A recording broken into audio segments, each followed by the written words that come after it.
is it that you brought this illegitimate child without a husband? What is she to do? Where is her people?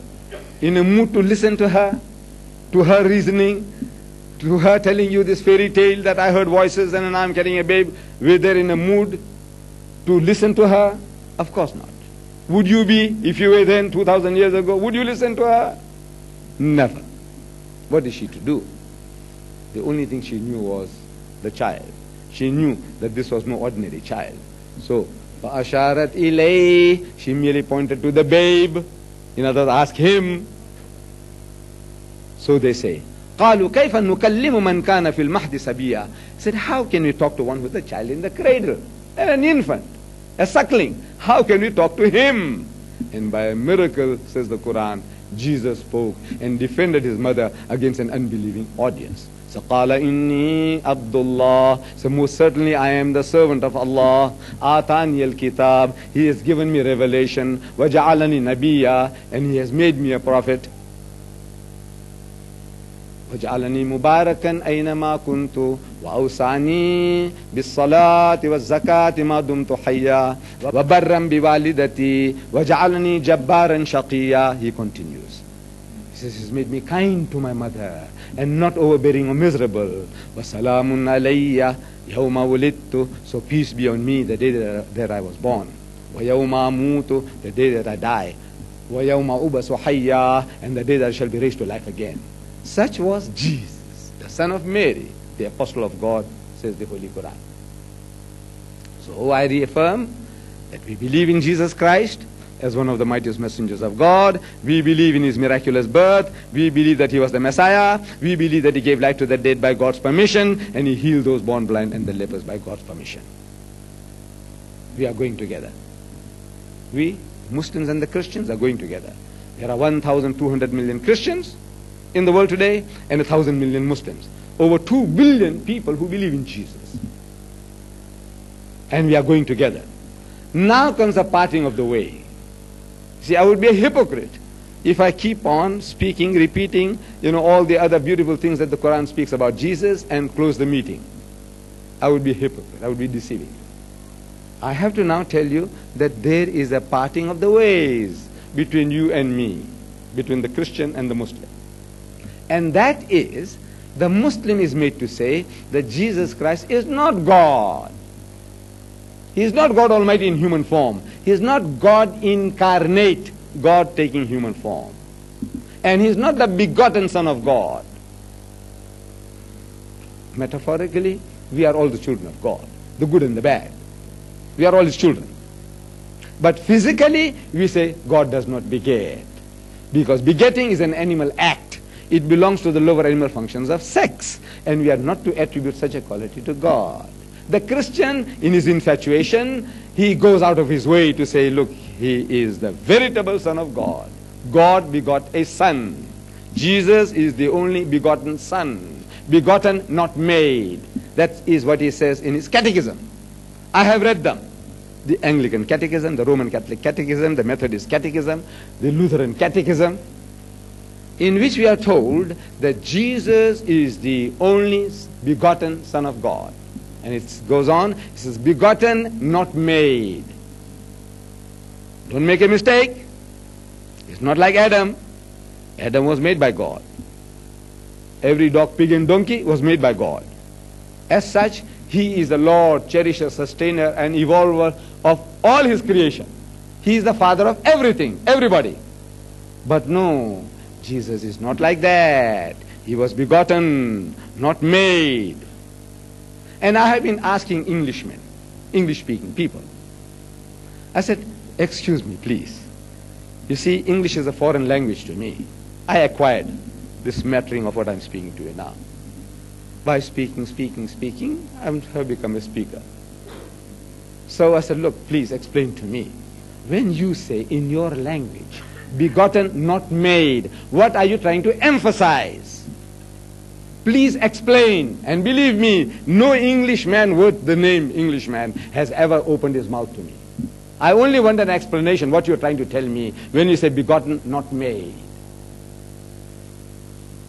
Because begetting is an animal act. It belongs to the lower animal functions of sex. So how can you attribute such a quality to God? I can call one of these young men here, or some older than the young men. You know, I'm about twice the age of most of you. I'm 69. So any young man says, my son. You mind if I call you my son? Would you mind? You object? No. So I call him my son. Maybe he takes a liking to me. After the meeting, he comes closer to me, invites me home for a cup of tea, I meet my family, and I visit him, and somehow if we are living close by, he visits me, coming and going. He calls me uncle, uncle, or grandpa, grandpa. You know, his father, mother, everybody loves me, respects me. I call him a son, my son, my son. Every time I go to his house, I say, my son. Where's the son? My John, my son. So I go one day with some friends, visiting him. I'm asking his mother, where's John, my son? I say, he's just gone to the shop. He's coming just now. So sit down. And he comes. Hello, John. We embrace one another. Hello, John. So my companion, who doesn't know our relationship, is asking me, see, is he really your son? Maybe a mistress I might have kept, you know, his mother. Is he really your son? I says, no. You see, this young man, he loves me like a father, like a grandfather, and I call him a son, out of endearment. And nobody objects. His father doesn't mind, his mother doesn't mind, nobody minds. I says, no, it is out of love and feeling I have for him, I call him a son. But instead, if I said, yes, he is my begotten son, you know, the meaning changes. You understand English? I take it. Yes, he is my begotten son, you know what I'm saying? You know what I'm saying? That is a bastard. His father is not his father, I am his father. I was responsible for procreating him. I'm swearing him in the most diplomatic language. He is my begotten son. He says, uncle, what did you say? He understands the meaning now. Son, son, son, he didn't mind. But now I'm saying, he is my begotten son. He said, uncle, what did you say? I said, no, I don't mean that. And yet I'm telling my companion, doesn't he look like my Yusuf at home? My Yusuf is in the front. Doesn't he look like my Yusuf? He said, yes. What am I saying?